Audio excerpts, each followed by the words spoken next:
அனைவருக்கும் ஆனந்தமான இறைவணக்கம்.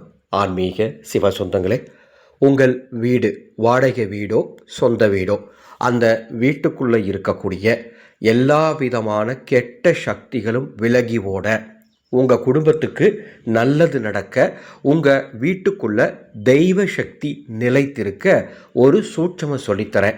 நம்பிக்கையோடு செய்யுங்க, நல்லது நடக்கும். ஆனந்த ஒளி டிவி யூடியூப் சேனல் உங்களுக்காக தொடங்கி உள்ளேன். ஆன்மீக குறிப்புகள், ஆன்மீக பரிகாரங்கள், வழிபாடுகள், சூட்சமங்கள், தாந்திரிகங்கள் தினமும் சேனலில் பதிவு செய்வேன். அதில் எதை உங்களால் செய்ய முடியுமோ செய்யுங்கள், உங்கள் குடும்பத்துக்கு நல்லது நடக்கும். அடியனுடைய நோக்கம் அது ஒன்றுதான். இப்போ நான் சொல்லக்கூடிய சூட்சமத்தை வைகாசி முதல் நாள் செய்யணும். அதாவது 15/5/2026 வெள்ளிக்கிழமை செய்யணும். 3 எலுமிச்சம்பழம் எடுத்துக்கோங்க. அந்த எலுமிச்சம்பழம் புள்ளி இல்லாத, அதாவது பொட்டு இல்லாத சுத்தமான எலுமிச்சம்பழமாக இருக்கணும். 3 எலுமிச்சம்பழம் முந்தின நாளே வாங்கி வீட்டில் வச்சிருங்க. வைகாசி முதல் நாள் நீங்கள் எத்தனை மணிக்கு எழுந்தாலும் சரி, எழுந்து குளிச்சுட்டு அந்த 3 எலுமிச்சம்பழத்தை உங்கள் வீட்டில் ஹால் பகுதி இருக்கு இல்லையா, மையப்பகுதி, ஹாலில் வடகிழக்கு மூலை எதுன்னு பாருங்கள். வடக்கும் கிழக்கும் சந்திக்கும் மூலை. அந்த வடகிழக்கு மூலையில் ஒரு சின்ன தட்டில் அந்த எலுமிச்சம்பழத்தை வச்சு அந்த வடகிழக்கு மூலையில் அந்த தட்டை வச்சிருங்க. இவ்வளவு தான் நீங்கள் செய்ய வேண்டியது. வேறு ஒன்றும் மந்திரம் சொல்ல வேண்டாம், பூஜை பண்ண வேண்டாம். வைகாசி முதல் நாள் காலையில் எழுந்ததும் குடிச்சிட்டு இறைவனை வணங்கிட்டு ஒரு தட்டில் 3 எலுமிச்சம்பழத்தை வச்சு உங்கள் வீட்டில் ஹாலில் வடகிழக்கு மூலையில் வச்சுருங்க. அது அப்படியே இருக்கட்டும்.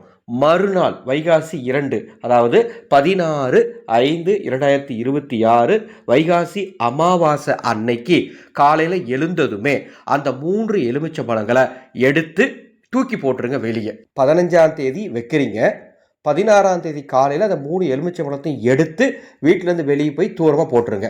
அறுக்க வேண்டாம், திஷ்டி சுத்த வேண்டாம், எதுவும் பண்ண வேண்டாம். அப்படியே எடுத்து தூர போட்டுருங்க. அந்த 3 எலுமிச்சம்பழங்களும் உங்கள் வீட்டில் உள்ள நெகட்டிவ் எனர்ஜி அத்தனையும் ஈர்த்துக்கும். அதை நீங்கள் தூக்கி போட்டோன்னே உங்கள் வீடு சுத்தமான வீடாக மாறிடும். இந்த எளிமையான தாந்திரீக எலுமிச்சை சூட்சமத்தை செய்யுங்கள். உங்கள் குடும்பம் தெய்வ சக்தி நிறைந்திருக்கும் குடும்பமாக இருக்கும். இந்த செய்தியை உங்களுக்கு தெரிந்தவர்களுக்கும் பகிர்ந்து கொள்ளுங்கள். ஒரு தகவல், இப்போ நீங்கள் வீடியோவில் பார்த்துட்டு இருக்கிறது சுதர்சன சாலக்கிராமக்கல், அதாவது மகாவிஷ்ணுவின் பரிபூர்ணமான அருளை பெற்றுத்தரும் கண்டகி நதியிலிருந்து எடுக்கப்பட்ட சுதர்சன சாலக்கிராமக்கல். ஒரு 4 கல் எங்களுக்கு வந்து சேர்ந்தது. இந்த 4 கல்லும் முறைப்படி பூஜை செய்யப்பட்டது.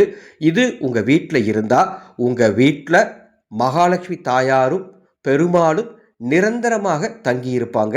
அப்பேற்பட்ட ஒரிஜினல் சுதர்சன சாலக்கிராமக்கல் 4 கற்கள் நேற்று முன்தினம் எங்களை வந்து சேர்ந்தது. உங்களுக்கு இந்த கல் தேவைன்னா என் மேலே உள்ள வாட்ஸ்அப் எண்ணுக்கு தொடர்பு கொண்டு 4ல் உங்களுக்கு எது வேணுமோ அதை நீங்கள் பதிவு செய்து கொள்ளலாம். மீண்டும் அடுத்த ஒரு பதிவில் சந்திக்கின்றேன். இந்த சேனலை சப்ஸ்கிரைப் பண்ணிக்கோங்க. உங்களுக்கு தெரிஞ்ச ஒரு 10 பேருக்கு இந்த சேனலை பற்றி எடுத்து சொல்லி இந்த சேனலை அவங்களுக்கு ஷேர் பண்ணுங்கள். ஆனந்தம் மலரட்டும், ஆனந்த ஒளி பரவட்டும்.